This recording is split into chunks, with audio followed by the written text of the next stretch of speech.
Et le dilemme aujourd'hui que je veux vous poser, c'est comment on fait, comment un entrepreneur fait pour trouver sa place quand on a une contrainte de vitesse et aussi de tout simplement, un truc que j'aime beaucoup dire, d'occuper l'espace.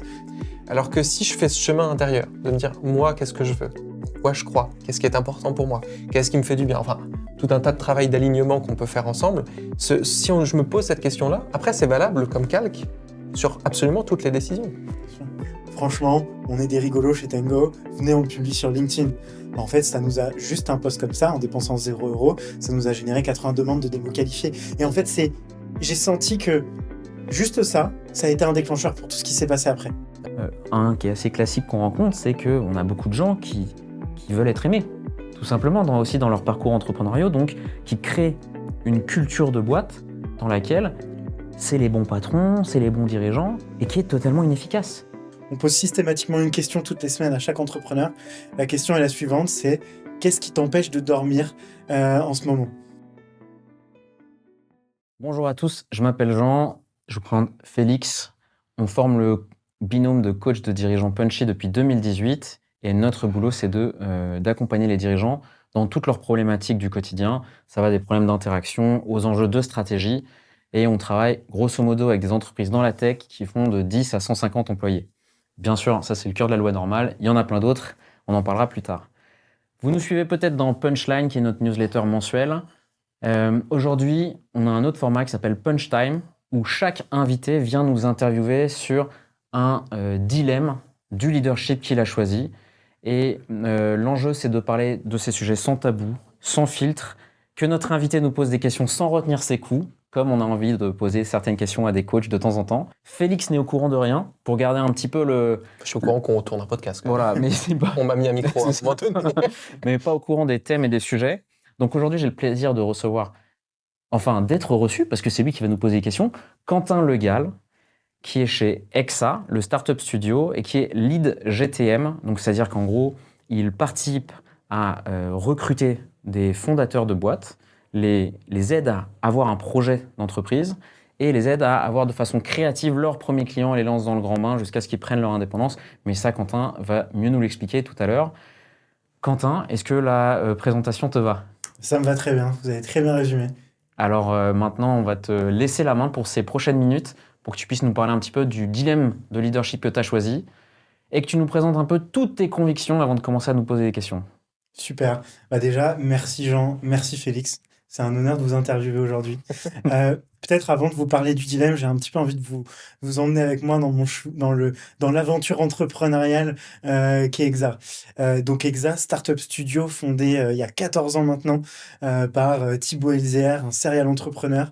Et en fait, c'était un modèle où on se disait comment, à l'époque, comment on pourrait créer des B2B SaaS, donc des logiciels utilisés par des entreprises, et comment on peut en créer, avoir toujours les mêmes manières de créer, aller sur de nouvelles industries. Et donc, on en a créé une quarantaine depuis 14 ans, des succès que certains connaissent sûrement comme Aircall, Spendesk, Front, qui sont maintenant des entreprises avec plusieurs centaines d'employés, plusieurs milliards de valorisation. Et donc voilà, ça c'est un peu le métier. Et en gros, en quoi ça consiste? Et c'est en ce sens-là que moi je trouve ça unique et que tous les matins, quand je me lève, je suis ultra heureux d'aller au travail, parce que déjà c'est pas un travail. C'est que en fait, chaque matin, chaque semaine, on va chercher de nouvelles idées. On va parler à la terre entière. On va sur des salons. On est allé au salon de la franchise pendant 4 jours pour comprendre est-ce que la relation entre franchiseur et franchisé était cassée.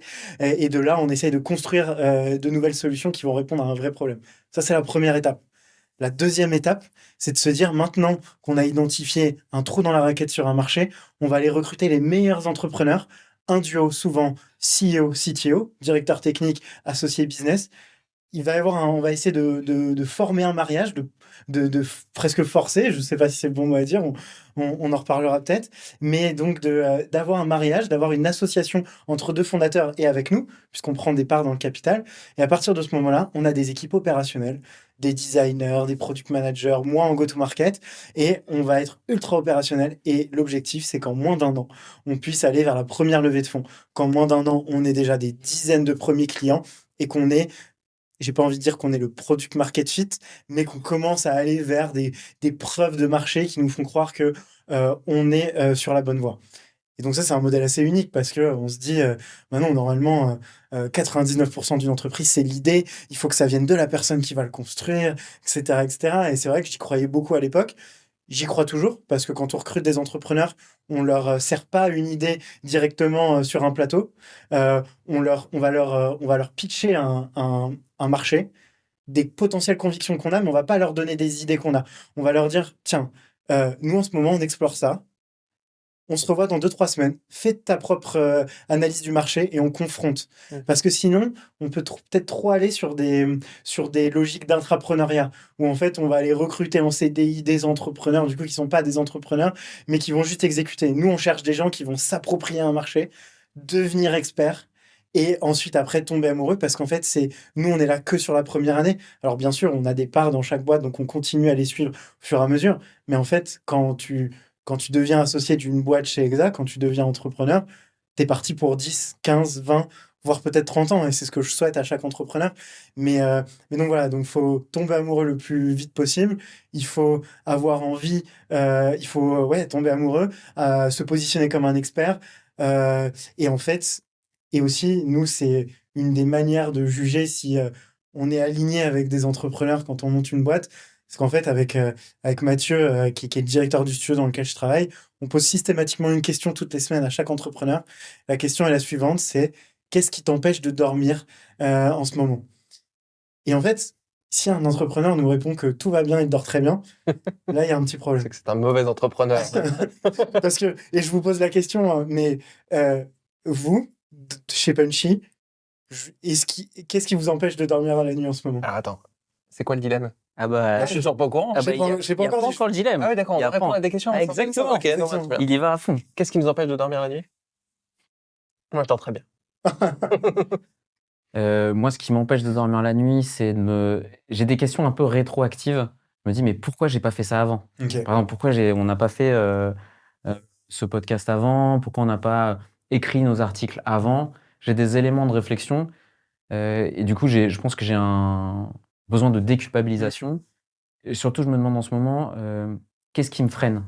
C'est plus les questions de qu'est-ce qui me freine? C'est plutôt les histoires de stress, d'attention, de détente, tu vois, qu'est-ce qui peut te ralentir? On en a parlé ensemble. Voilà, c'est plutôt ces sujets-là qui me travaillent la nuit ou tôt le matin. Ok. Toi, Ces Félix. enjeux d'accélération. Mais je suis en train de me demander sur quoi j'étais le plus concentré. Et je pense que c'est directement sur nos clients. Donc ça va dépendre véritablement de où on en est avec les clients. C'est pas toujours évident de savoir quel est le nerf d'un accompagnement. Le nerf, c'est vraiment la zone la plus sensible, celle qui est souvent inaccessible pour la personne en tant que telle, qui a besoin vraiment d'un miroir pour l'atteindre. Et donc ça peut m'arriver effectivement d'être en obsession là-dessus, sur un client, avant qu'on ait vraiment réussi à cranter sur son nerf, et ça peut pas se faire dès la première session. Et puis après, les nerfs, ils évoluent, parce qu'on accompagne des clients des fois pendant plusieurs années, hein. Le plus long accompagnement qu'on ait, c'est 6 ans. Bon, bah, le nerf évolue carrément. Et donc, parfois, on sent qu'il y a quelque chose qui bouge, mais on ne sait pas encore quoi. Souvent, ça se traite dans nos conversations, hein. On passe beaucoup, beaucoup de temps à, à débriefer sur les accompagnements. L'idée, c'est de pas s'endormir sans avoir fini la conversation. Non, mais tu super vois, pour intéressant parce que Félix, tu parles d'obsession. Ouais. Et justement, en fait, nous, quand on pose cette question, qu'est-ce qui t'empêche de dormir en ce moment? C'est, en fait, on veut voir que derrière, il y a une obsession de l'entrepreneur pour le problème qu'il attaque, le marché, la solution qu'il a, etc. Et donc, en fait, tous nos entrepreneurs, chaque semaine, ils nous sortent une liste énorme de choses en produits, en go-to-market, en recrutement, etc. Et ça, on se dit, waouh, ok, on est aligné parce que nous-mêmes, chaque opérateur chez Exa, on a 10 000 choses qui nous empêchent de dormir par boîte. Et c'est pour ça qu'en fait, à un moment, j'arrive à m'endormir et c'est pour ça que je me lève le matin et que j'ai tous ces problèmes dans ma besace, que l'entrepreneur a tous ces problèmes dans sa besace et que on a une journée très productive chez Exa. Mais donc voilà, c'est cette obsession. Et donc, du coup, je me suis beaucoup posé de questions bah, ok, mais c'est marrant, c'est quand même brutal, là, ce qu'on fait avec un entrepreneur. C'est-à-dire que moi, je vois des boîtes où on prend le temps, même pendant 10 ans, on va aller travailler dans le milieu bancaire et pendant 10 ans, on va faire mûrir une idée, etc. Et en fait, on va être un peu pré-entrepreneur parce qu'on réfléchit à cette idée. Et nous, en fait, du jour au lendemain, 2-3 semaines de discovery, on se tape dans la main, on fait un premier test et là, après, c'est parti. du jour au lendemain, tu te retrouves avec un associé technique, si tu es un associé business. Tu te retrouves avec des recruteurs, des gens en go-to-market, des produits, des designers. C'est ultra intense. Mm. Tu as des super bureaux, vous l'avez vu, etc. Bref, tu es mis dans un bolide de guerre et on te demande le plus vite possible de trouver ta place. Et le dilemme aujourd'hui que je veux vous poser, c'est comment on fait, comment un entrepreneur fait pour trouver sa place quand on a une contrainte de vitesse et aussi de tout simplement, un truc que j'aime beaucoup dire, d'occuper l'espace. C'est-à-dire qu'en fait, aujourd'hui, on est dans un monde qui bouge énormément. Des boîtes, il y en a des dizaines, des centaines qui se créent par jour. Et comment, demain, quand on recrute un entrepreneur, comment un entrepreneur fait pour trouver sa place le plus rapidement possible? C'est ça qui m'obsède. Parce que déjà que euh, le Startup Studio en tant que tel fait que tu dois prendre ta place de façon très rapide, tu vois, pas de façon organique, mais tu es déjà projeté. En plus, dans le modèle de Quentin, il leur demande de prendre leur place le plus vite possible et de se positionner en tant qu'expert publiquement. Alors que tu vois, le produit, il n'est pas forcément fait, ils n'ont pas forcément de MVP, donc un produit qui répond tout de suite, qui n'est pas fini, mais qui répond tout de suite à un problème marché. Et à quel point, déjà comment faire, à quel point ça peut bouger aussi dans la tête des entrepreneurs ce qui peut se passer, et à quel point nous, ça peut nous interpeller aussi par rapport à ce qu'on peut voir dans d'autres accompagnements, à quel point la singularité de leur modèle est curieux, intéressant et peut-être un peu traumatisant. Moi, ce que ça m'évoque, c'est le sujet de la posture, qui est un sujet qu'on croise super souvent, c'est quoi être un leader? Et il y a ma personnalité en famille, avec mes amis, et puis qu'est-ce que je dois représenter en fait en tant qu'entrepreneur. Et du coup, dans un cadre où c'est pas moi qui ai initié l'idée, où c'est pas moi qui allais porter ce sujet-là, qui a embarqué les gens, parce que tu dis aussi que vous avez des équipes, donc il n'a pas besoin d'aller chercher et motiver des gens, ils sont déjà motivés, ils sont déjà chauds. Quel leader j'ai envie d'être à ce moment-là, quand il y a déjà tout le monde sur le pont qui attend les ordres? Je pense que c'est cette question-là que ça m'évoque. Est-ce que c'est ça que vous aviez en tête? Moi, ce que j'avais en tête pas mal en réfléchissant avec Quentin, c'est est-ce qu'il y a déjà de base des profils qui sont exclus de ce genre de modèle et à quel point ta propre singularité, ton identité doit absolument se révéler pour pouvoir prendre ta place rapidement. Donc on parle uniquement dans le cadre de ce modèle très spécifique. Ouais. Sachant qu'on n'accompagne pas de gens dans ce modèle spécifique. Exactement.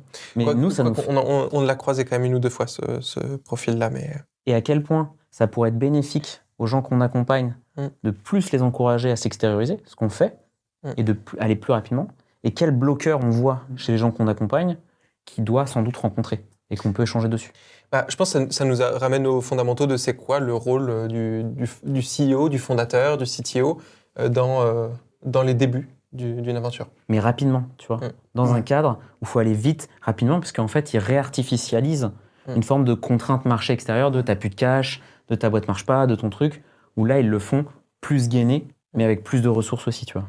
Et peut-être, je peux t'illustrer avec deux points. Un point que j'aime beaucoup qui, en fait, en novembre dernier, je suis allé à San Francisco et j'ai rencontré les gourous du go-to-market, du marketing, donc ceux qui ont fait l'IPO de Slack, de Zendesk, etc. Et en gros, t'es dimanche matin, je vous fais la scène, hein. T'es dimanche matin dans un café italien, il est 9h et donc t'es avec ce directeur, cet ancien directeur qui est maintenant advisor, et il te dit... et il a qu'un mot en tête, c'est occuper l'espace, occupy the space. Et il te dit, en fait, peut-être que ton concurrent est en train de se créer à la table juste à côté de nous, etc. Et en fait, il y a une sorte de paranoïa en fait, où il veut nous faire comprendre quelque chose. Et je t'en ai parlé, Jean, j'aime beaucoup cette notion d'appel d'air. C'est-à-dire que toi, enfin, un entrepreneur qui vient monter une boîte avec nous, mais c'est peu importe qui vient monter une boîte, n'importe où, hein. Tu montes une boîte, c'est que tu profites d'un appel d'air laissé par un concurrent. Tu vois? Et donc, du coup, ce même concurrent dont tu viens profiter de l'appel d'air, lui-même a profité d'un appel d'air quand il s'est lancé. Et c'est une suite, en fait, d'appels d'air qui se créent et qui font qu'il y a des nouvelles vagues d'innovation, de boîtes qui se créent. Et donc, en fait, aujourd'hui, quand il te dit occuper l'espace, il te dit, en fait, vous ne devez laisser aucun appel d'air. Et un exemple frappant, c'est en fait à quel point aujourd'hui, quand tu es dans le B2B, il faut te lancer sur LinkedIn. Tu vois, vous avez commencé à le faire, vous le faites, etc. Vous vous forcez peut-être à le faire. Et c'est marrant ce concept de forcer parce que ça revient à prendre sa place publiquement en tant qu'expert. Moi, par exemple, j'ai un mécanisme très simple. Un entrepreneur arrive chez Exa, prend son compte LinkedIn. Chaque semaine, on va ajouter 150 personnes qui sont liées à son marché. Comme ça, en moins de 6 mois, tu vas ajouter toutes les personnes à qui tu vas vendre quand ton produit sera live. Ouais. Et en plus de ça, je vais te demander de publier à minima 2 fois par semaine pour commencer à te positionner, toi, entrepreneur, en tant qu'expert de ce marché. Mais tu te rends compte, il y a un mois, peut-être que tu connaissais rien à ce marché. C'est intéressant, ça me trigger vachement ce que tu dis, aussi avec l'exemple que tu donnes de ce que tu as vu à San Francisco. C'est, il faut que tout aille vite. C'est un appel, l'appel d'air, c'est un appel à la frénésie, à la décision rapide et à l'hyper-opérationnalisation des choses. Et je pense que vous êtes extrêmement efficace, extrêmement utile dans cette phase-là de l'entrepreneuriat. Mais je pense que même dans cette rapidité d'exécution, il faut savoir garder du recul. Je pense que c'est pas possible de prendre des bonnes décisions à la chaîne pendant des semaines et des semaines. Quand tu parles des profils LinkedIn, ça me paraît évident. C'est genre, tiens, pourquoi on n'a pas fait ça, on est trop con. Tu vois, il y a un truc un peu comme ça. On l'a un peu fait quand même. Mais en même temps, est-ce que ça laisse la place à la prise de recul, à la sagesse? La sagesse ne veut pas dire l'inaction du tout, mais l'action mûrement réfléchie, pensée profondément. Et du coup, ça répond peut-être en partie à la question que vous posiez, qui est quel est le rôle et la place du CEO? Bah, peut-être d'amener cette sagesse-là, d'amener ce recul-là, d'amener la tempérance au bon moment. Ce qui ne veut pas dire prendre le temps d'opérationnaliser les choses et prendre des années sur des momentum qui sont extrêmement rapides, mais qui veut dire dans la frénésie ambiante, puisque tout l'écosystème est dans cette frénésie, savoir garder son calme et prendre le temps. Et c'est pour ça que tout à l'heure je disais, est-ce qu'il y a un profil type de gens qui sont déjà prêts à s'extérioriser énormément, à prendre beaucoup de risques, et il faut que vous alliez sur des gens comme ça?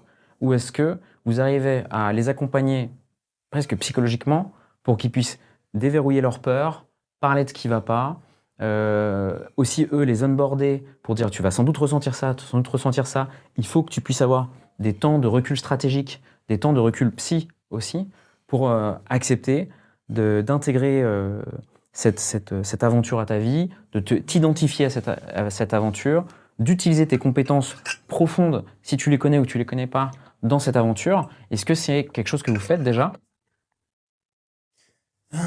C'est une bonne question. C'est une bonne question que vous posez. Il y a forcément, j'ai envie de dire, il y a une partie peut-être évaluation au début, où nous, on va regarder à quel type d'entrepreneur on a affaire. Parce que par exemple, quand tu es un CTO, bah, il y a différents types de CTO.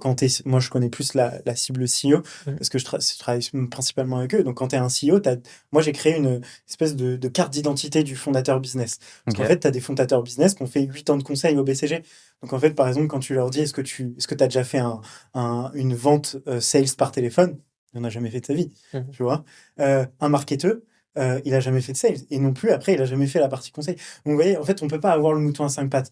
Donc, il faut composer avec. Donc, on va plus être dans là où il est fort, on va le laisser en autonomie. Au contraire, c'est lui-même qui va nous apprendre des choses. Et par contre, après, on a un petit peu cette courbe de transmission où, en gros, moi, je me dis que j'ai réussi mon travail si, au début, je lui montre comment faire. Ensuite, on fait ensemble. Et à la fin, c'est lui qui me montre les résultats. C'est essentiel hein, ce que tu dis sur la compétence individuelle qu'il amène et la singularité. C'est que dans les formats sur les podcasts entrepreneuriaux, dont ce format fait partie, on peut avoir cette tentation de chercher la recette secrète. Et pour aller les consommer, on peut avoir cette tentation d'aller chercher aussi cette recette secrète qui alimente aussi un manque de confiance en soi, de comment il faut faire, qu'est-ce que je dois être, dites-moi qu'est-ce que je dois être pour avoir du succès. Et je pense que c'est clairement la mauvaise question, qu'on peut regarder un modèle de succès, essayer de mimer toutes ces attitudes et échouer lamentablement parce qu'on est complètement à côté de ses pompes et que l'entrepreneuriat, c'est juste un marathon, c'est pas un sprint. Je peux faire semblant d'être quelqu'un d'autre pendant 1 heure, pendant une semaine peut-être, mais au bout d'un moment, je vais m'épuiser et surtout, je vais pas utiliser les ressources qui me nourrissent.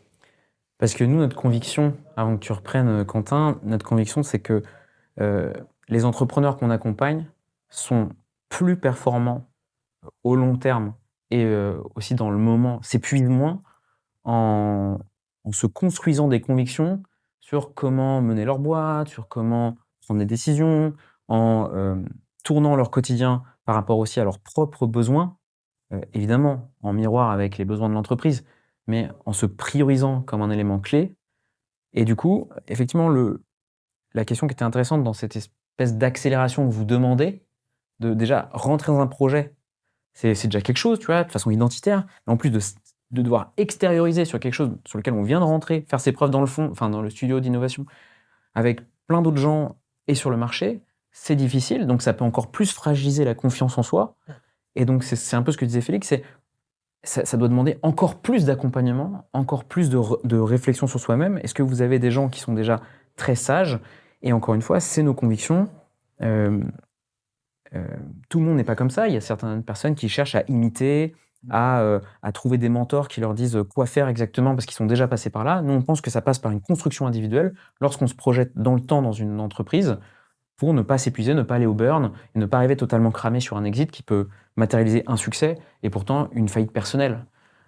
Donc voilà, est-ce que c'est des choses aussi qui font écho dans votre accompagnement? Ouais, totalement, parce que c'est vrai qu'on voit différents types d'entrepreneurs. On va avoir les entrepreneurs très bons élèves qui vont chercher, comme je te le disais aussi, à copier les standards du marché, Mm. mais à perdre, ils vont perdre en singularité, en fait. Mm. C'est exactement ça, parce qu'ils vont se dire, tiens, le concurrent fait ça, donc il faut que je sois à minima au niveau du concurrent. Et après, je verrai pour développer une singularité. Moi, c'est vrai que je suis curieux d'avoir votre avis là-dessus, mais moi, je suis un peu. J'aime pas ça parce qu'en fait, dès le début, en fait, je considère, tu vois, moi j'ai un peu, et c'est que tout à l'heure tu disais, je fais de la GTM non conventionnelle créative.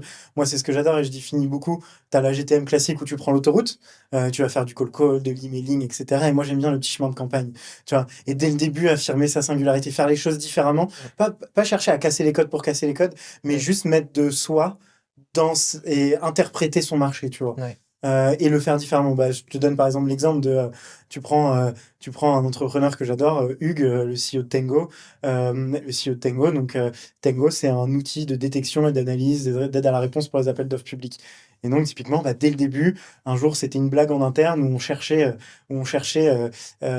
utilisait nous-mêmes l'outil, on cherchait les appels d'offres les plus drôles de la semaine qui paraissaient. Et il s'avérait qu'un jour, il y avait les JO et Paris 2024 qui lançait un appel d'offres pour 500 000 préservatifs et lubrifiants pour les athlètes des Jeux Olympiques. Et donc, c'était un appel d'offres et on l'a vu. Et là, on s'est dit, franchement, on est des rigolos chez Tango, venez, on le publie sur LinkedIn. En fait, ça nous a juste un post comme ça, en dépensant 0 €, ça nous a généré 80 demandes de démos qualifiées. Et en fait, j'ai senti que juste ça, ça a été un déclencheur pour tout ce qui s'est passé après. Ouais. Et en fait, c'était une autocensure, je pense. Mais Il y a un élément qu'on nomme pas là dans ce que tu dis, c'est que tu as pris du plaisir à faire ça. Ouais. Tu t'es marré, ça t'a plu, c'était une bonne journée, tu t'en rappelles. Et en fait, on sous-estime ce truc-là parce qu'on peut être tout simplement drivé par l'envie du succès et être prêt un peu à tout pour ça. Évidemment, on a des valeurs, on va pas les dépasser, etc. Mais ok, je mets ma vie entre parenthèses pendant 5 ans, ok, je vois pas mes enfants, ok. On est ok pour faire plein de sacrifices parce qu'on veut arriver au bout du marathon, mais c'est pas le chemin le plus court pour arriver au bout de ce marathon. ouais, et puis donc il y a les côtés bons élèves. Il y a aussi le côté respectueux de le startup studio. On va écouter ce qu'il nous dit, on va essayer de faire ce qui est bon. On va reproduire aussi ce qu'on a appris dans le conseil, dans le marketing avant. Mais il y a aussi des biais, des forces qui jouent sur nous de façon un peu plus intime. Un qui est assez classique qu'on rencontre, c'est qu'on a beaucoup de gens qui veulent être aimés, tout simplement, aussi dans leur parcours entrepreneurial, donc qui créent une culture de boîte dans laquelle c'est les bons patrons, c'est les bons dirigeants, et qui est totalement inefficace. Une culture, tu sais, un peu égalitariste, où ils refusent l'autorité, et en fait... Ou alors très tougher, où Ouais. voilà, on essaie de donner un maximum de kiff à nos employés, mais derrière, on s'aperçoit qu'il n'y a aucun focus, quoi, et puis que bon, les mecs, ils ont beau être là le lendemain à 9 h, c'est play hard, c'est quoi leur Work hard, play hard. work hard, play hard, qui se résume à play hard comme early at work and sleep on your desk. Hein. Mais en fait, ça se transforme rapidement en carotte et le bâton, tu vois. Et donc, si tu veux, il n'y a pas de, il y a pas de réflexion singulière. Et je pense que vraiment, c'est un chemin dans lequel il faut aller pour pouvoir aller vite au résultat sur c'est quoi mes valeurs à moi en tant qu'entrepreneur et comment ma jeune structure, en termes culturels, va tourner autour de moi. Quels sont les biais qui jouent sur moi et qui ralentissent la productivité de ma boîte, de ma posture de dirigeant en tant que tel. Et j'insiste vraiment là-dessus parce que vous êtes sur la première année, vous demandez aux gens beaucoup de choses. à quel point ça les écrase pas en termes de posture de dirigeant, à quel point vous faites pas que des copier-coller exact, tout en prenant des personnalités fortes en fait. Tu vois, et je pense que c'est trop bien qu'ils puissent passer par votre modèle, utiliser toutes les ressources que vous mettez à leur disposition, mais je pense qu'il y a vraiment un acte de création qui doit être très fort pour que leur culture soit propre, soit singulière, que leur façon d'être entrepreneur soit la plus individuelle possible, et que la culture soit clivante quand même si elle fait partie de l'écosystème avec ça. Et puis, il y a un truc dans ce que tu t'exprimais je regarde ce que fait mon concurrent et je me mets à minima au niveau du concurrent. Et puis, si j'ai le temps derrière, je développerai ma personnalité. En faisant ça, tu es toujours derrière. Tu cours toujours après, quoi. Et il y a un autre élément qui, moi, m'attriste, en fait. C'est que, OK, je me lance dans ma vie d'entrepreneur. C'est win or lose. Je vais soit réussir mon exit, soit ce sera un échec. Et dans le processus, je vais jouer une partition qui n'est pas la mienne. Je vais incarner un personnage qui n'est pas moi.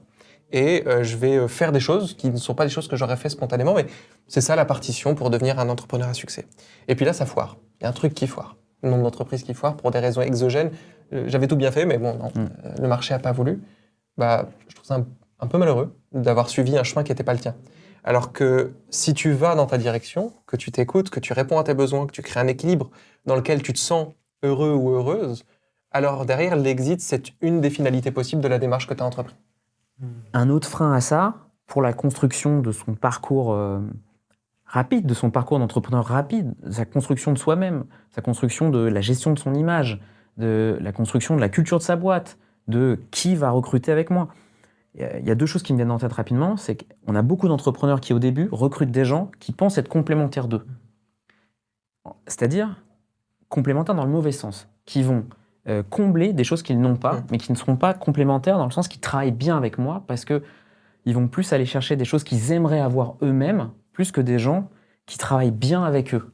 Tu me suis ou pas? Tu vois complémentaires des croyances limitantes qu'ils nourrissent sur eux-mêmes. C'est « je ne suis pas assez ceci, voilà. Donc je vais aller chercher un tel pour qu'il remplisse ce rôle que je ne suis pas trop capable de faire, en fait. » Mais c'est pas du tout « ah, mais moi, pour bien travailler avec moi, il faut être indépendant, moi je suis très intello, et donc j'ai besoin de gens comme ça, qui seront aussi différents, tu vois, mais qui auront ces qualités-là. » Donc ça, c'est une première chose. Et la seconde, c'est que lorsqu'on est en accompagnement, et qu'on lui dit mais à la personne, mais tu vois que ça, culturellement, ça te fait pas du bien dans ta boîte.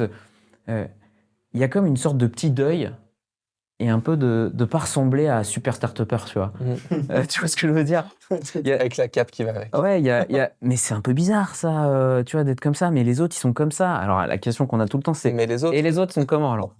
Et c'est d'une certaine tout le temps cette question. Ouais. Non, mais c'est marrant, Mais bien sûr. C'est comment t'as fait avec cette boîte avant? C'est marrant, j'ai systématiquement, c'est peut-être quelque chose qui est lié quand on lance un accompagnement. Je pense que c'est très lié à notre espèce. On a envie de s'intégrer, on a envie de faire bien comme les autres, et on a envie d'être aimé. Enfin, je veux dire, c'est des envies basiques. Il faut juste se demander si ces impulsions qu'on a, il faut les raisonner parce que ça correspond pas au contexte, ou au contraire, il faut les nourrir parce que ça nous booste. Ça peut être des moteurs, ça peut être des freins. Et là, dans le contexte, on se dit que c'est plutôt des freins. Tu vois, c'est terrible parce qu'on nous dit bah ouais, mais c'est bizarre un petit peu d'aller transformer ce quotidien comme ça, ou prendre certaines décisions comme ça, ou d'avoir certaines valeurs fortes comme ça. C'est comme si la personne, elle avait honte de se regarder comme elle est vraiment, parce qu'elle trouvait ça pas assez bien, pas assez cool, pas assez machin. Et alors que ça peut être super bien vu d'extérieur, nous on n'a pas l'émotionnel dessus, et puis ça peut être beaucoup plus performant aussi. Puis on parlait de vitesse d'exécution, de vitesse de prise de décision. Si à chaque fois que je dois prendre une décision, je dois passer par un proxy qui est l'image que je me fais du bon entrepreneur, je fais un chemin de pensée nourri d'un nombre d'émotions négatives incalculables, puisque dans le processus, je me rappelle que je ne suis pas ce bon entrepreneur et qu'il faut que je continue de croire que je suis un imposteur. Forcément, ma décision, elle va être tronquée, elle va être longue, elle va être en tergiversation, et parfois même, elle va être pas assumée. Je vais dire, oui, on va par là, mais en fait, il y a la moitié de la boîte qui continue d'aller par là, et ça me va bien. Alors que si je fais ce chemin intérieur, de me dire, moi, qu'est-ce que je veux? En quoi je crois? Qu'est-ce qui est important pour moi? Qu'est-ce qui me fait du bien? Enfin, tout un tas de travail d'alignement qu'on peut faire ensemble. Si je me pose cette question-là, après, c'est valable comme calque sur absolument toutes les décisions. Bien sûr.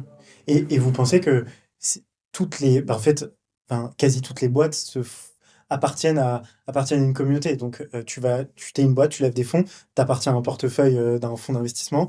Nous, t'es chez Exa. Et donc, vous pensez que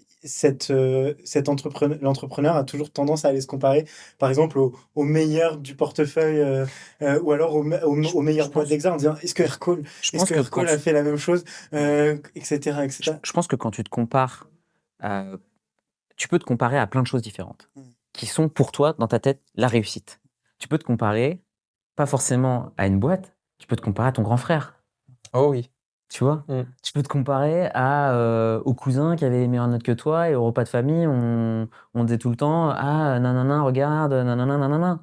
Je pense que c'est des images qui nous accompagnent au fond de nous, qui là chez Exa sont explicites et finalement c'est une bonne chose parce que ça peut être un sujet de conversation beaucoup plus facile pour vous de dire. Je pense que l'alerte chez vous, ça doit être d'amener ces sujets. Alors, comment tu vas faire pour ne pas te laisser écraser par notre culture? Comment tu vas faire pour utiliser ta singularité pour être bien, pour être épanoui, pour la suite? Et que le voyant d'alerte doit être si la personne n'y pense pas. Si ça agit en backlog. Quel tu vois, élément c'est pas conscientisé. déterminant de ta personnalité va venir ajouter quelque chose de nouveau et à Exa? Ce serait la question la plus exacte. J'aime bien cette question. Et la comparaison va toujours le faire. À chaque fois qu'un entrepreneur nous parle d'un rassemblement d'entrepreneurs quelconque où il a été, on compare la taille de ci ou de ça et les KPI de ci ou de mi, en mentant si c'est nécessaire. Tu vois, je veux dire, il y a un moment, faut quand même pas se laisser écraser. Donc c'est que de la comparaison en permanence. Donc partons du principe qu'on aime se comparer et qu'on va le faire. Comparons-nous pour nous demander quel est l'élément que j'ai et qu'il n'a pas. Quel élément qu'il a et que je n'ai pas. Et vraiment de se poser cette question en se disant, je vais construire mon équipe par rapport à ça, par rapport à des singularités, et pas par rapport à des gens qui incarnent le succès au global, quoi. C'est Presque une punchline, ça. Ouais. Ouais, ça sera dans les highlights. En parlant de tout ça, en termes de timing, on est comment? On est très bien. Ouais. Justement, Tu l'as pas regardé, ça, mais non, c'est mais fort, je l'avais je parce que je l'ai sur la montre. Et en plus, j'avais la question d'après. Vas-y. Mais comme tu m'as embarqué dans ta Moi, je t'embarque. super réponse, Je t'embarque. j'étais en train justement de me dire, alors, en fait, si tu veux, ce sujet qu'on a préparé avec Quentin, il peut se traiter de façon identitaire ou de façon, voilà, je l'ai retrouvé, merci, ou de façon pratique. Par exemple, là, on l'a abordé de façon identitaire, dans le sens où le modèle que Exa propose, il induit un écrasement un peu de ta personnalité. Et donc, soit tu suis un bon élève et globalement, tu fais un peu la petite boîte qui va bien et tu te mets aussi dans le moule qui peut aller. Mais c'est pas ça qu'on veut. Mais c'est pas ça que vous voulez. Et l'autre, la façon, donc ça c'est la façon d'en parler intellectuellement, mais l'autre façon qui peut être intéressante aussi d'aborder la question, c'est comment tu fais pour les accompagner dans le changement. Parce qu'ils ont un besoin de changement rapide, et quand il y a un blocage à l'action, comment tu réagis? Comment tu peux appréhender les blocages qui vont arriver? Donc on en a un petit peu déjà parlé, mais j'aimerais bien qu'on en parle complètement, c'est-à-dire, est-ce qu'il faut se faire absolument accompagner? Est-ce qu'il faut poser énormément de questions à la personne en amont? Ah oui, c'est une question un peu rhétorique, mais et quand un entrepreneur bloque, quand tu sens qu'il veut se mettre absolument en bon élève, est-ce que le gars est perdu ou est-ce que on peut accélérer une transition rapidement? C'est des primo-entrepreneurs, la plupart? Ça dépend, mais la plupart, ouais, je envie de dire. Partons de ce principe-là, en tout cas, que le fait de vous rejoindre et de rejoindre cette aventure, c'est en fait un tournant dans leur trajectoire et dans leur carrière. Donc, par définition, ils vivent une transition d'identité. Donc, par définition, ils se posent des questions, ils se demandent s'ils sont légitimes, ils n'ont pas pu prouver par le passé qu'ils avaient déjà les compétences pour le faire. C'est pas un problème, tout ça, mais c'est un contexte. Donc, oui, grave, faut absolument se faire accompagner. Enfin, ça me paraît indispensable d'avoir un espace dans lequel tu n'as pas besoin d'incarner le CEO à succès, mais où tu peux poser tes doutes, les questionner, revenir avec des convictions identitaires et donc prendre des décisions dans la vie réelle. Pour moi, c'est juste... ce serait de l'hygiène, quoi. Je pense que ce qui est intéressant dans votre modèle, c'est que vous voyez très rapidement dans les posts LinkedIn et dans la façon de s'extérioriser si la personne, c'est la même à laquelle tu parles en meeting, en réunion, ou si c'est pas la même. Et donc, parfois, en donnant des conseils opérationnels et en poussant un peu le changement, tu peux adresser en creux des enjeux identitaires sans les nommer. C'est un peu ce que nous on fait aussi en accompagnement, c'est qu'il y a des changements dans la vie des gens qui vont avoir lieu parce qu'on adresse des sujets business. Et du coup, on focus là-dessus et hop, ça fait un appel d'air sur de la remise en question sans qu'on le nomme trop, pour pas avoir cette posture trop forte et pour que la personne puisse s'attribuer son propre succès. Ouais. Et c'est marrant parce qu'on voit vraiment cette différence entre quand tu vas prendre un peu du temps perso avec les entrepreneurs, un déjeuner, un café, une bière, etc., où là, tu vas vraiment voir la personnalité hors du monde du travail, hors de la collaboration, où tu vas dire, waouh, c'est incroyable. Enfin, tu vas découvrir une autre personne. Et puis après, bah, soit, comme tu disais, soit sur LinkedIn, ou même juste, nous, on demande à nos entrepreneurs d'enregistrer aussi leurs calls commerciaux pour qu'on puisse après les coacher là-dessus. Mm. Et en fait, parfois, j'écoute des calls et je me dis, mais c'est une toute autre personne. Ouais. Et en fait, je dis parfois à des entrepreneurs, mais si tu étais toi-même pendant un call sales, je pense que tu pourrais arriver à vendre dès le premier call. Parce qu'en fait, vous savez, ce vieil adage de Simon Sinek, People don't buy what you do, they buy why you do it. Ouais. Et en fait, moi, la moindre chose que j'achète, Ouais. j'achète le problème. Ouais. Enfin, j'achète la raison pour laquelle Ouais. la personne a construit la solution, Ouais. pas le produit fini. Ouais. Enfin, et c'est marrant. C'est un sentiment que j'ai, que plus on digitalise, plus on a une vie en dehors de la vie réelle, plus la décision de s'associer avec des gens, soit en étant client, soit en étant associé, soit quel que soit le niveau de relation qu'on choisit de créer, c'est avant tout pour cet élément de personnalité qui n'est pas duplicable par la machine, Exactement. qui n'est pas synthétisable et qu'on ne peut même pas désirer. On peut pas se dire « Ah, j'aimerais bien être un mec comme ci, comme ça », alors que c'est notre personnalité. Mais non, on rêve toujours de personnalités beaucoup plus lisses, beaucoup plus carrées, beaucoup plus parfaites en général. Je pense que plus on va s'autoriser à avoir des fêlures, des incertitudes, des doutes, mais aussi des convictions réelles, les pousser avec intensité, plus les gens vont avoir envie de travailler avec nous, et pas n'importe qui, des personnes qui ont envie de s'associer avec ce type de personnalité, de conviction. Moi, ce que ce sujet m'évoque, c'est que là, on parle beaucoup de la posture du dirigeant extérieur dans la façon de s'exprimer et bien sûr aussi la façon de se construire. Mais vous demandez une accélération qui a lieu aussi à d'autres endroits. Une accélération dans une association de deux fondateurs, dirigeants, associés, qui doit être très rapide. Et ils vivent beaucoup de choses à ce moment-là. Nous, dans nos accompagnements, on se rend compte qu'il y a des gens à qui bah voilà, ils sont associés, ça se passe très bien. Mais on sait qu'ils vont pas droit dans le mur, mais qu'ils vont vers des frictions de plus en plus fortes parce qu'il n'y a pas assez de process d'associés, de communication. Parce que si tu as une seule réunion pour tout adresser, eh bien, tu vas te faire des reproches, tu vas te faire des compliments, tu vas parler de ton week-end, tu vas parler de stratégie, et tout ça, ça fait une grosse boule émotionnelle, si je simplifie au maximum, qui fait que tu vas mal vivre les choses et donc pas les adresser, appréhender ces moments, te taire et dire bon, je lui fais pas de reproches, il me fait pas de reproches, et on avance grosso modo comme ça. De temps en temps, il y a un petit craquage, mais on avance. Ça, c'est qu'un exemple. Il y a aussi la relation avec les investisseurs, il y a aussi la relation naissante avec les premiers employés, qui est-ce que tu vas recruter, comment tu vas les recruter, tout ça en même temps, tout ça rapidement et de façon identitaire. Je trouve que c'est c'est un vrai challenge. Qu'est-ce que toi, tu vois qui pète le plus dans les entrepreneurs que vous accompagnez? Qu'est-ce qui est le plus dur? Le premier truc, c'est totalement le manque de communication. C'est que les founders se parlent pas assez, ne passent pas assez de temps. On voit les meilleures collaborations, c'est marrant, mais moi j'ai découvert un truc récemment, c'est qu'il y a une association qui s'est faite, et en fait, pour valider la dernière étape de l'association, c'était le dîner entre couples. Hmm. Et en fait, bah, c'était du coup deux gars qui sont associés et ils se sont fait un dîner avec leur femme. Et en fait, c'était super marrant de se dire, ouais, on va faire ce mélange et en fait, derrière, on va voir aussi comment on se comporte, etc., etc. Il y a ça. Et la deuxième chose, c'est, et ça, je l'ai vu sur toutes mes expériences. J'ai bossé en fonds d'investissement avant, etc. Et quand on faisait des comités d'investissement, c'est que chacun doit rester à sa place. C'est-à-dire que quand tu es associé business et qu'on va te poser une question sur le produit ou la tech, si tu es associé business et que tu commences à répondre à la place de ton CTO, ça veut dire que là, il y a peut-être un manque de confiance. Ouais. Ou alors que, en fait, qui prend réellement la décision dans cette boîte? Et en fait, les meilleurs mix, c'est quand il y a une. En fait, c'est naturel. C'est quand presque tu même pas. Je l'ai remarqué, hein, mais quand tu même pas besoin de regarder ton associé et que tu sais qui va répondre quand une question va être posée. Et en fait, nous, on le voit toute la semaine sur tous nos rituels. Une bonne association, et pour l'instant, on touche du bois, ça se passe plutôt bien. Mais en fait, c'est quand des fondateurs savent rester dans leur botte, quoi. Ils vont pas aller chercher à dire des choses à la place de leur associé, etc., etc. Ouais, ça me parle beaucoup ce que tu dis. Tu parles de confiance en fait. Et Vraiment. que ce soit dans le début de l'aventure ou plus tard, peut-être ça s'efface un petit peu plus, mais c'est peut-être le premier rôle du fondateur que de générer de la confiance avec son associé, avec ses équipes, avec ses clients, avec tout son écosystème.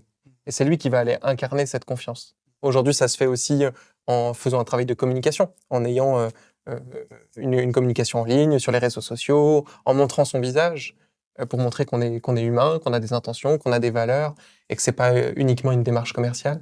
C'est ce que tu disais tout à l'heure sur Simon Sinek. Et justement, tu sais, c'est un peu l'adage do things that don't scale. En fait, c'est exactement ça. C'est au début, on pense que, et nous, on fait du B2B SaaS, donc en fait, on vend un software. Et en fait, souvent, on se dit, bah, en fait, on va se cacher derrière notre ordinateur, derrière notre software, et on va le vendre. Et en fait, je pense que les plus belles réussites dans la tech, ce sont les boîtes où, en fait, bah, derrière, je m'occupe de ta migration. Tu viens chez nous, je m'occupe de ta migration. Ouais. Je suis dispo 7 jours sur 7. Nous, par exemple, on met des canaux Slack et des canaux Slack avec chacun de nos nouveaux clients. En fait, ils peuvent nous contacter tout le temps. Ils ont besoin de quoi que ce soit. Ils ont besoin même d'être sur quelque chose qui est pas lié à l'outil, mais qui concerne l'espace. On va mettre les mains dans le cambouis, etc. Et donc, c'est vrai que ces genres de trucs, ça peut paraître un peu antinomique avec on demande à quelqu'un d'aller super vite, mais de l'autre côté, on va lui demander de faire des choses ultra manuelles. Comme si avoir des comportements de PME classiques, alors qu'on veut de l'hypercroissance. C'est marrant ce dilemme. Mais là aussi, cette versatilité, elle est. Je t'ai coupé la parole, je te la rends dans une seconde. Cette versatilité, elle demande aussi d'être soi-même. On ne peut pas passer d'un sujet à un autre, d'une problématique à un autre, d'un interlocuteur à un autre en permanence. La plupart des métiers sont quand même assez stables, avec un seul objectif, etc. Le CEO est tout le temps en train de changer. Et suivant l'étape où en est sa boîte, son rôle est complètement différent. Donc, il est obligé d'être tout le temps en train de migrer. Il faut qu'il y ait une constante là-dedans. Et la constante, ça peut être que sa personnalité et ses valeurs. Ça peut pas être autre chose. Tu me fais un pont d'or pour ma, Mais c'est ce que pour ma question. Depuis tout à l'heure, je pense, voilà, on parle beaucoup d'accélération, d'aller vite. Mais nous, on accompagne des entrepreneurs qui, parfois, pendant un moment, sont bloqués longtemps dans des schémas, qui patinent sur des sujets, tu vois, sur leur effectif, sur leur vision, avec leurs associés, pendant longtemps. Et on assiste à des déblocages spectaculaires. Donc, moi, avant qu'on passe à la phase de questions hypercutes, j'aimerais qu'on partage un peu chacun, un peu, parce qu'on n'a pas que des entrepreneurs qui nous regardent, qui font des startup studios. C'est plutôt une exception que la norme. Et de se dire, bah ouais, en fait, c'est possible de se débloquer de façon spectaculaire, identitaire, pour être mieux dans sa boîte, reprendre un peu les mains de son aventure entrepreneuriale et de se dire, bah, en fait, la progression, elle peut ne pas être linéaire. En se posant les bonnes questions, comme on a quasiment tous les leviers devant nous, on peut les actionner, on peut se débloquer extrêmement fortement. C'est possible en assez peu de temps. Parfois, ça a besoin de temps pour maturer. En assez peu de temps, dans le moment, ça a besoin de temps pour maturer. Encore une fois, c'est fondamental de se faire accompagner pour créer ces déblocages. Ça peut être un accompagnement psy, ça peut être des coachs de dirigeants, ça peut être des super associés avec qui on peut discuter, des super mentors, actionnaires. Ça peut être tout ça en même temps, et c'est ce qu'on vous conseille. Mais c'est possible de faire des déblocages. Et moi, je commencerai par un déblocage intéressant. Je reparlais de ce truc de vouloir être aimé. Souvent, on prend parfois une place qu'on pense être la bonne pour être aimé, mais qui n'est pas forcément la place la plus efficace, la place qui respecte nos besoins. Et du coup, de re-questionner un petit peu si, en tant qu'entrepreneur, on aime vraiment la place qu'on s'est attribuée dans l'association, si on la valorise, cette place aussi. Parce que si on a l'impression d'être le sous-associé, c'est qu'il y a une sorte de complexe ou de manque dans lequel on s'est mis et qui n'est pas sain de toute façon pour la suite de l'association. Souvent qu'on met un peu notre associé sur un piédestal, qu'on va redescendre nous-mêmes de toute façon après. Et en se posant ce genre de questions et en rééquilibrant les relations, en rééquilibrant souvent nos besoins et notre rapport à nous-mêmes, on va se réengager dans la prise de décision, dans la vision, et ensuite après, on va le déplier en roadmap opérationnel et dans notre quotidien, et on va un peu libérer notre leadership. Est-ce que ça vous parle un peu? Est-ce que vous avez des idées, vous deux, de certains déblocages qui vous ont marqué? Là, je pense à ça parce que c'est un truc qu'on a vu plusieurs fois et qui est un vrai déblocage, qui est un schéma répétitif, un pattern qu'on a vu plusieurs fois, qui peut avoir lieu. Donc, je pense que tant qu'on est bloqué sur la finalité d'un exit ou de la réussite, on se on se perd dans quelque chose qui ne nous appartient pas vraiment. C'est-à-dire Ouais. un momentum de marché, un acheteur, euh, des éléments qui sont indépendants de notre volonté. Et du coup, une partie de nous-mêmes attend et n'est pas dans une démarche proactive. Donc, je pense que même si le but d'une entreprise est à terme de pouvoir se sevrer de son fondateur et donc de passer par une revente, je pense que l'entrepreneur en tant que tel, il doit faire comme si il allait faire ça toute sa vie, que s'il revendait dans 10 jours, il remonterait une boîte juste derrière, et qu'il puisse se poser la question de c'est quoi le fil rouge qui fait que je fais ça et pas autre chose. Qu'est-ce qui fait que ça m'intéresse? Souvent, il y a un appel à la liberté énorme. Il y a un amour aussi du pouvoir. Pas du pouvoir pour dominer les autres, mais aussi du pouvoir bien exercé, de prouver qu'on peut générer des écosystèmes qui sont à la fois performants, qui sont vertueux pour les personnes qui y participent. Il y a des plaisirs comme ça, des moteurs, qui sont complètement indépendants du fait de réussir ou pas réussir. Ça, c'est pas forcément que de notre fait. Et de se rappeler ces moteurs-là, de les nommer, de les répéter régulièrement, bah, ça permet d'arrêter de se projeter dans un exit dans 1 an, 2 ans, 3 ans, on sait pas trop. Mais aujourd'hui, maintenant, comment je donne le meilleur de mon énergie? C'est pas bisounours de dire ça, c'est être plus ambitieux et plus C'est exigeant. plus pragmatique, ouais. Plus pragmatique. C'est de se dire, je vais arrêter de taper contre ce mur comme ça avec la tête. En fait, c'est pas bon. Et c'est pas parce que je bosse comme un malade et que je me déchire dans le truc et que je m'endette socialement, en termes d'énergie, de sortir de ce mythe de l'énergie infinie d'ailleurs, que ça va marcher. C'est de se dire, en fait, globalement là, j'ai besoin aussi de plus de moteur intérieur, je suis moins motivé, ça me rend pas heureux. Qu'est-ce que je peux retrouver avec tous ces leviers, encore une fois, parce qu'on a quand même beaucoup de pouvoir en tant qu'entrepreneur sur sa vie, en prenant du recul, en se disant, c'est quoi mes besoins, je vais vers quoi?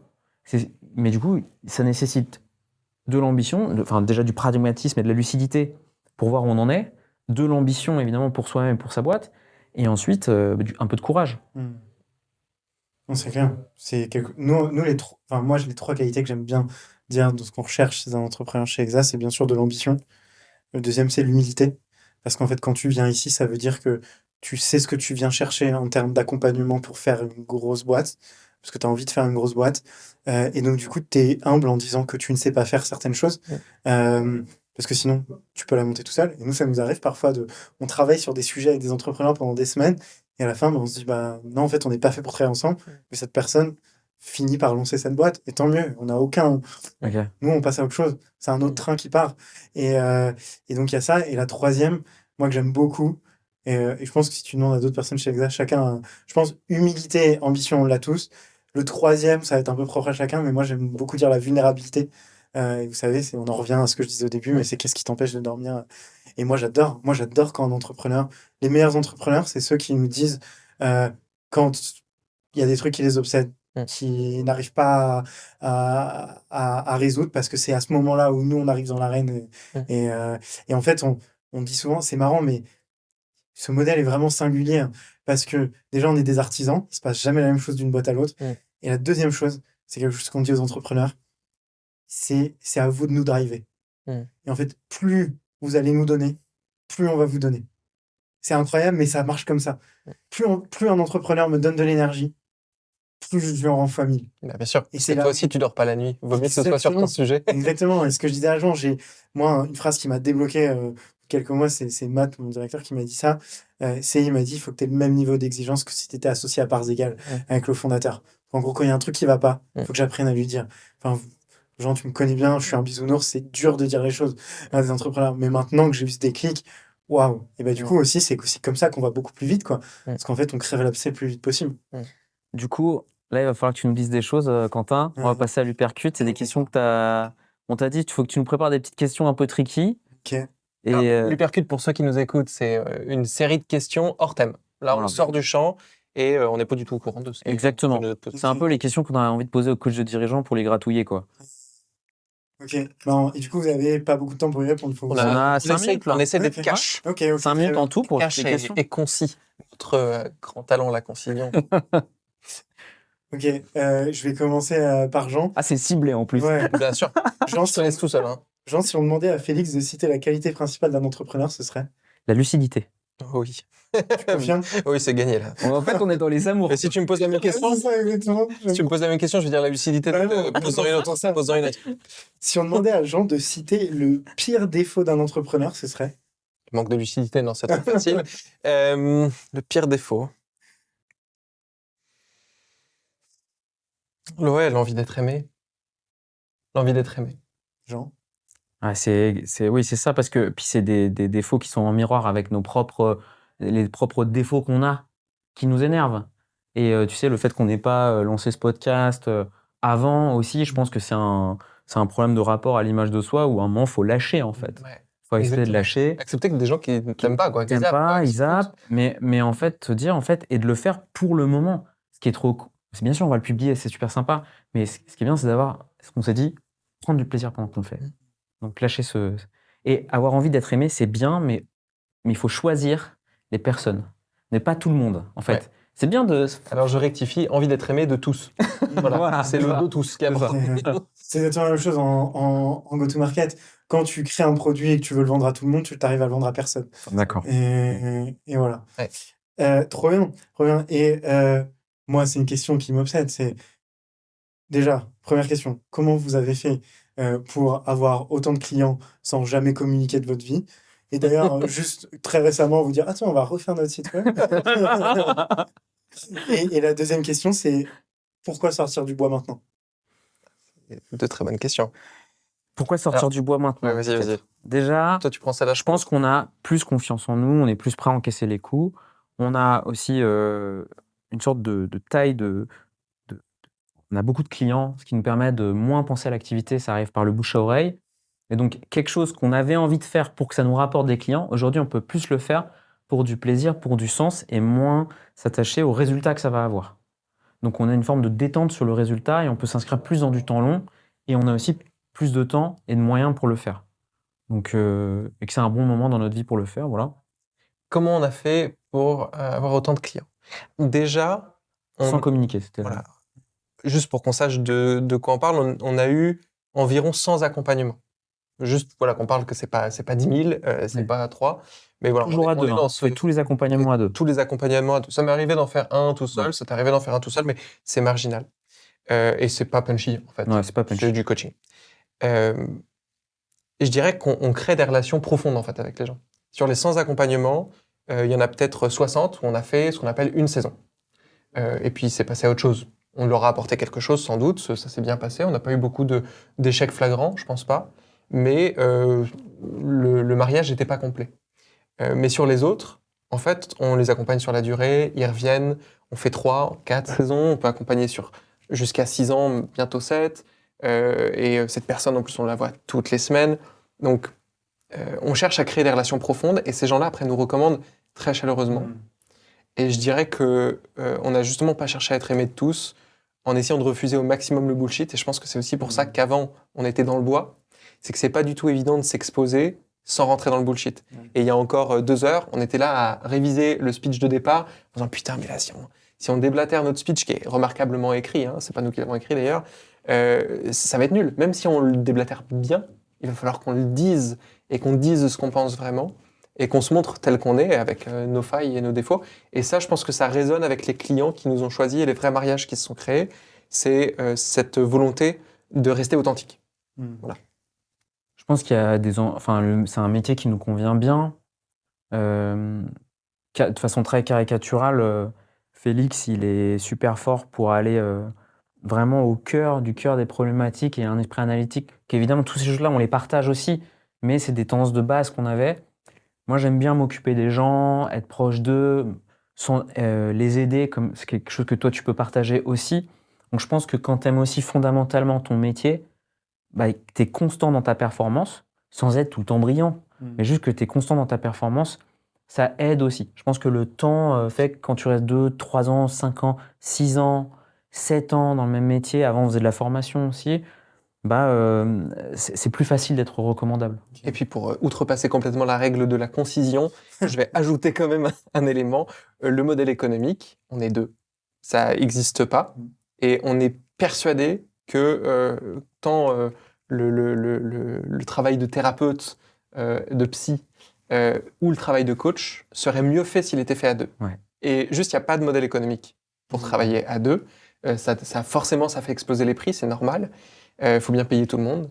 Mais ça fait qu'on est beaucoup plus lucide. Dans le podcast, finalement, c'est la même dynamique. Quand j'en parle, je respire, je réfléchis, j'ai quelque chose à dire, j'en respire, réfléchis, il a quelque chose à dire. Il n'y a pas de moment de perte de lucidité, ou très peu. Parce qu'avant une session de coaching, tu vois, on s'appelle 1 heure pour la première session du matin. Et avant, sinon, on débriefe après au moins un quart d'heure, une demi-heure, et on se rappelle une demi-heure avant. Donc tu vois, ça fait beaucoup de temps, mais pour se mettre ensemble. Ok. On appelle ça se mettre ensemble. Quand tu arrives et que tu as des problèmes dans ta vie perso, sans avoir des problèmes dramatiques, mais que tu as des contrariétés, que tu es fatigué, que tu es quelque chose, quoi qu'il arrive, tu arrives un peu biaisé, un peu différent d'habitude. Avec l'autre, tu peux retrouver une forme de note qui va te faire que tu auras une forme de constance. Tu peux aussi l'exprimer. Tu peux faire en sorte qu'il n'y ait pas moins de déni sur ton propre état et moins dévié dans le temps sur ton propre état et maintenir un niveau de travail et de consistance dans la qualité de ta performance et également débriefer. Et c'est fondamental. On rencontre beaucoup de gens dans ce métier qui n'ont pas, C'est pas possible. qui peuvent pas débriefer. En C'est fait, confidentiel. C'est confidentiel. Ouais. C'est horrible en fait. Ouais. Donc nous, on peut débriefer et du coup construire aussi et alimenter aussi la joie de continuer dans ce travail-là. J'ai 2 petites dernières questions. Vas-y. Fonce. Quel est le signal qui vous fait refuser un accompagnement? Alors, je vais te dire direct. Ah non, mais il y en a plein. Il y en a plein, mais c'est la question, c'est écoutez, je vous écoute. Qu'est-ce que vous allez m'apporter? C'est quoi votre programme? Dites-moi un petit peu en quoi vous allez m'aider. Celui qui veut un chemin tout tracé vers la réussite et qu'on lui délivre notre secret, non, ça marche pas. Quand on dit également, en fait, on a besoin que tu nous parles un peu de toi, on va déplier ton quotidien et on va le reformuler. Et puis ensuite, on va essayer de problématiser, pas forcément des problèmes, mais des enjeux qui sont les plus importants, que tu pourrais adresser peut-être très bien tout seul, mais qu'on va résoudre ensemble, qu'on va accélérer dans la façon de les adresser et de façon plus confortable. Non, mais moi, j'ai pas d'enjeu.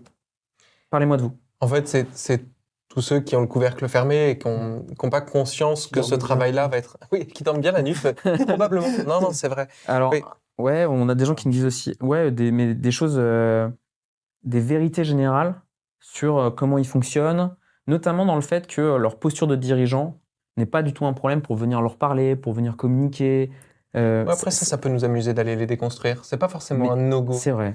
Pas forcément un no-go. C'est vraiment, en fait, la personne qui n'a pas envie d'aller à l'intérieur d'elle-même, voir comment c'est rangé et réorganiser le bousin. Si on en est là, en fait, on n'est pas prêt à se faire accompagner, que ce soit du coaching ou de la thérapie, c'est pas le moment. Et donc, dans ces cas-là, on propose tout simplement de se rappeler plus tard. Et il y a d'autres moments qui seront plus fertiles. Ok. Dernière question. Quel dirigeant ou dirigeante rêveriez-vous d'accompagner? Moi, j'ai un nom trop bizarre qui vient en tête instantanément. Moi, j'adorerais qu'il soit accompagné ou travailler avec Didier Deschamps depuis très longtemps. C'est vraiment un modèle très inspirant. J'aurais adoré avoir une interview ou avoir les petits secrets de Cus D'Amato, l'entraîneur de Mike Tyson. Il y a pas mal de figures comme ça qui seraient passionnantes à écouter parce que extrêmement fin dans la psychologie et dans la façon d'adresser tout ce qui peut bloquer émotionnellement quelqu'un à avancer et aller adresser sa plus grande peur. Et donc nous, on joue avec des peurs qui sont peut-être parfois moins importantes, mais qui sont très récurrentes. Et il faut très rapidement les adresser et beaucoup pour aller plus vite. Moi, ce serait Jean-Marc Jancovici, Ok. fondateur de Carbone 4 quand même. Ce serait bien. Et si Thibault Lisière un jour est intéressé, on dira pas non. S'il écoute jusqu'ici. Et merci beaucoup. On va faire chacun une phrase de conclusion, parce qu'on aime bien faire nous aussi en accompagnement, ce que vous aimeriez retenir de ce moment, qui nous permet un peu de garder, faire cette espèce de petite synthèse qui nous permettra de re-rentrer dans le moment ensuite. Et puis on conclura et on ira boire un café. Je veux bien commencer. Je pense que pour prendre bien sa place, que ce soit dans le contexte que tu dis ou d'un entrepreneur qui lance sa boîte ou même qui a besoin de renouveler sa posture dans sa boîte parce que ça lui a échappé à un moment donné ou parce qu'il y a eu un changement dans la cap table et qu'il doit prendre plus de place, je pense qu'il faut avant tout se demander qu'est-ce qui lui fait du bien. Voilà. Qu'est-ce qui lui fait du bien au quotidien? Si l'entrepreneur se sent bien, il insuffle une bonne dynamique et il crée des cercles vertueux, il va mieux recruter, il va attirer des profils intéressés, non pas uniquement pour le salaire, ça c'est vraiment la catastrophe en startup, mais vraiment pour le projet et pour la personne, parce qu'ils sont inspirés par la personne. Et on n'est pas inspiré par quelqu'un qui joue un rôle, on n'est pas inspiré par quelqu'un qui n'a qu'une envie, c'est de se barrer et de revendre sa boîte. On est inspiré par quelqu'un qui a une mission, qui est lui-même, qui a des failles. On peut être inspiré que par quelqu'un de vulnérable à un endroit et fort à un autre. Voilà. Donc, pour moi, c'est essentiel de travailler à cet endroit-là. Moi, ce que je retiendrai, c'est que qu'on veuille aller extrêmement rapidement, prendre sa place publiquement, ou qu'on veuille prendre un chemin, qu'on ait besoin d'aller un peu plus dans l'ombre et rester un peu plus dans le bois, on a de toute façon besoin de créer son propre chemin, sa propre direction entrepreneuriale, qui doit être liée à nos singularités, c'est-à-dire aussi à nos qualités, à nos besoins, et que si on ne les connaît pas, c'est pas qu'on va pas y arriver, mais c'est qu'on va perdre du temps. On va perdre du temps, on va perdre en plaisir, et c'est pas le côté bon élève. Je pense que c'est un mot à déconstruire, parce qu'on peut essayer de faire bien les choses, d'avoir une bonne vision, d'avoir des bons KPI, parfois de se planter, mais essayer de construire aussi quelque chose qui nous ressemble, parce que on a plus de leviers qu'un employé dans la vie, que parfois nos proches, on a beaucoup, beaucoup de leviers, et du coup, il faut avoir cette ambition et cette exigence de prendre du recul et d'être lucide, et d'essayer de se construire un chemin qui va répondre à nos besoins pour ensuite répondre aux besoins de la structure. Super intéressant. Moi, ce que je retiens, c'est en effet, il suffit pas d'être bon élève pour réussir. Enfin, il faut vraiment, et on le voit, on en parlait, on avait pris un café ensemble au moment de la victoire du Paris Basket et j'étais allé voir le match et je t'avais dit, bah, leur manière de gagner, à un moment, il suffisait plus de jouer normalement au basket, il fallait être meilleur que l'autre. Et donc, et ça, c'est vachement lié à la singularité. Mm. Et vraiment, moi, ce que je retiens, c'est cette singularité. Et je demande toujours à un entrepreneur, si tu étais un produit, ce serait quoi ta proposition de valeur qui fait que bah, demain, j'achète directement. C'est super intéressant. Posez-vous cette question aussi. Si Punchy, enfin, chacun d'entre vous, vous étiez un produit, ce serait quoi votre proposition de valeur? Et ça fait vachement réfléchir. Mais et ce que je retiens aussi, c'est que ben, tous les deux, aussi bien Punchy qu'Exa, on est un peu enfin, sans être, enfin, en restant ultra humble, mais on essaye d'opérer dans dans l'entrepreneuriat de haut niveau, de la même manière que les sportifs de haut niveau. Nous, on cherche vous coachez des dirigeants de haut niveau. Nous, on recherche des entrepreneurs qui sont prêts pour le haut niveau et c'est passionnant, quoi. C'est passionnant, il faut exploser, il faut aller vite et il faut toujours prendre en compte la singularité et ça, j'adore. Donc Quentin, s'il y a des entrepreneurs en herbe qui sont très très très motivés et qui aimeraient te contacter, comment on fait? Alors déjà, vous pouvez m'ajouter sur LinkedIn, Quentin Legal, mais sinon, vous allez directement sur exa.com et en haut à droite, il y a un bouton où il y a écrit Become a Founder et il vous suffit juste de cliquer. Et après, on a une équipe exceptionnelle qui adore l'humain, ça c'est incroyable, et qui va vous aider à vous projeter chez Exa s'il y a des projections à faire. Donc on en est au moment des remerciements. Donc ce qu'on a dit en creux, mais pas de façon explicite, c'est qu'aujourd'hui on est dans les locaux d'Exa et que les autres épisodes de ce podcast Punchtime auront lieu dans les locaux d'Exa que nous mettez à disposition et on vous en remercie chaleureusement. Merci à toute l'équipe d'Exa pour le super setup, pour l'accueil. Franchement, ça nous touche énormément. Merci à Séverine avec qui on travaille sur la newsletter Punchline et sur Punchtime. Merci aux gens qui nous soutiennent, à tous nos clients. Merci à toi, mon Féfé, pour cette belle aventure. Franchement, c'est un régal. On se dit toujours qu'on peut serrer la main à partir d'aujourd'hui et se dire que ce qu'on a déjà fait ensemble, c'est cool et on a notre liberté. Mais plus on travaille ensemble, plus on a envie de continuer, plus on a des idées, plus on a l'impression d'être au début. Et ça, c'est cool, tu vois, dans le sentiment de pouvoir s'accomplir. Donc, on espère que cet épisode vous a plu. N'hésitez pas à nous suivre sur les réseaux sociaux, sur LinkedIn, sur la page Punchy. Allez voir notre site internet punchy.fr, Punchline, notre newsletter mensuelle, punchline.kessel.media. Et on vous dit à la prochaine pour un autre épisode de Punchtime. Ciao à tous. Merci à tous.